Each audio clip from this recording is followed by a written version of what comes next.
Hey everybody, so right now we're going to be discussing a little bit of core strength and what it means to be using your core as well too. So core, when we talk about it, is not actually just referring to just your six-pack abs. We're talking about all the musculature that basically helps stabilize in through the pelvis and through our spine. So that wraps all the way around in a three-dimensional manner.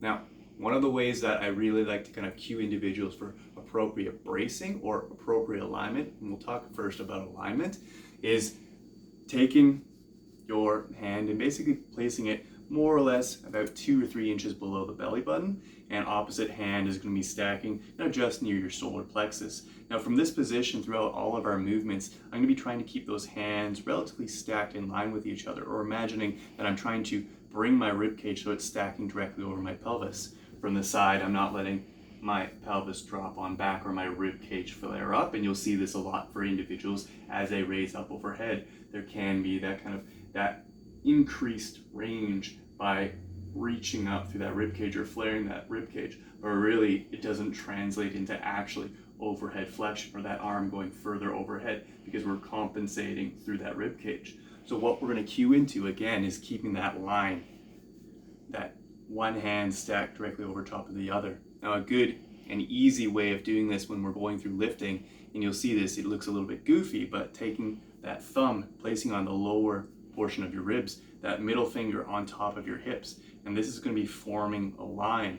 Now when we're going through movements, whether it's a hinging pattern, whether it's a squatting pattern, we're going to be trying to keep that line relatively consistent, or keep that length relatively consistent. You can see that if I am rounding through that low back, those fingers are getting closer together, or I'm flexing in through my low back, or I'm doing the opposite where I really exaggerate that arched position and the fingers stretch further apart.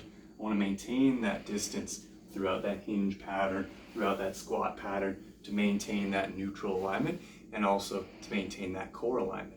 Now, talking a little bit more about bracing, so what does that mean as well too? So I like to think of kind of bracing in that three-dimensional pattern. So trying to brace through all the musculature that's going to help stabilize in through my spine and in through my core.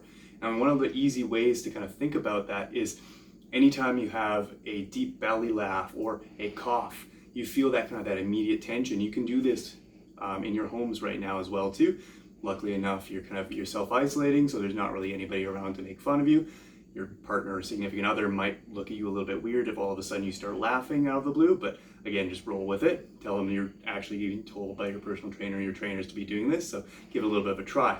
That being said, we're going to be placing our hand just above the belly button, placing opposite hand, back of the hand up against the low back, just near your lumbar region. Again, from here you can have a cough or a deep belly laugh. I'm not going to get you to turn your head for this one, but we're just going to be focusing on that overall position, that cough, and you'll feel immediately there's going to be a little bit of that kind of that filling of that space, that increased tension, and that's where we want to go into kind of any of our movements as well, with that same kind of tension, that kind of that cannonball breathing or bracing, like somebody's going to be kind of punching you in the gut, but you're going to be establishing that throughout the entire three-dimensional structure. So imagine somebody's punching you in through the side.